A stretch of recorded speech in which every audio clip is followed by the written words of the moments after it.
They don't avoid people because they hate them. They avoid people because they lose themselves around them. For them, being alone isn't loneliness, it's oxygen. It's the only space where their mind stops echoing with other people's voices. In solitude, they can finally breathe without performance. No masks, no filters, no pressure to keep a conversation alive. They find peace in the quiet corners of a room. A cup of coffee, a book, a thought that drifts freely without interruption. Because the world is loud and silence is how they heal.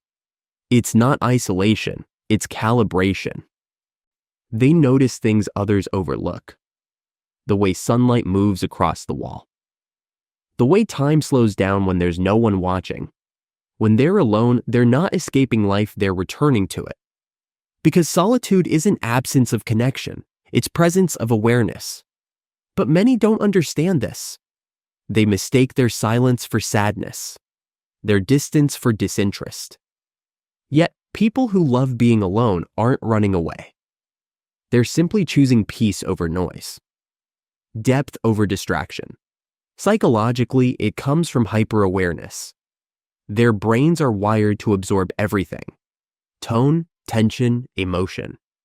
Being around people becomes sensory overload. They feel too much, too quickly. So they retreat, not out of arrogance, but out of self-preservation. It's called emotional saturation. When empathy turns into exhaustion. When caring too deeply starts to hurt. In solitude, they empty that weight. They organize thoughts, process emotions, and rebuild clarity. They're introspective. Their energy moves inward. Every silence is a dialogue with themselves. Every thought, a mirror. It's not that they dislike people. They just connect differently. They crave meaning, not company. They don't want to talk, they want to understand. They don't want to be seen, they want to be felt. This kind of mind thrives in stillness, because stillness gives shape to their chaos. Science calls it replenishing solitude, a state where the brain restores focus, creativity, and emotional balance. It's not loneliness, it's self-regulation. For them, being alone is not a void to fill. It's a canvas to paint thoughts freely.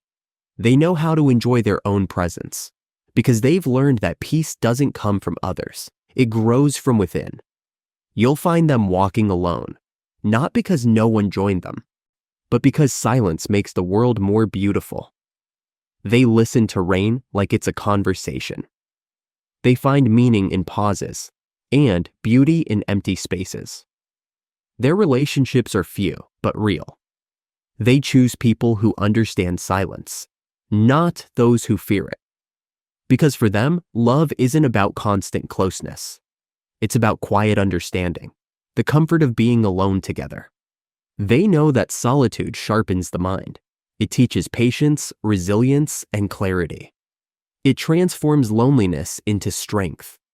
They've learned that peace doesn't need witnesses, and growth doesn't need applause. So when they choose to be alone, they're not rejecting the world, they're recharging from it.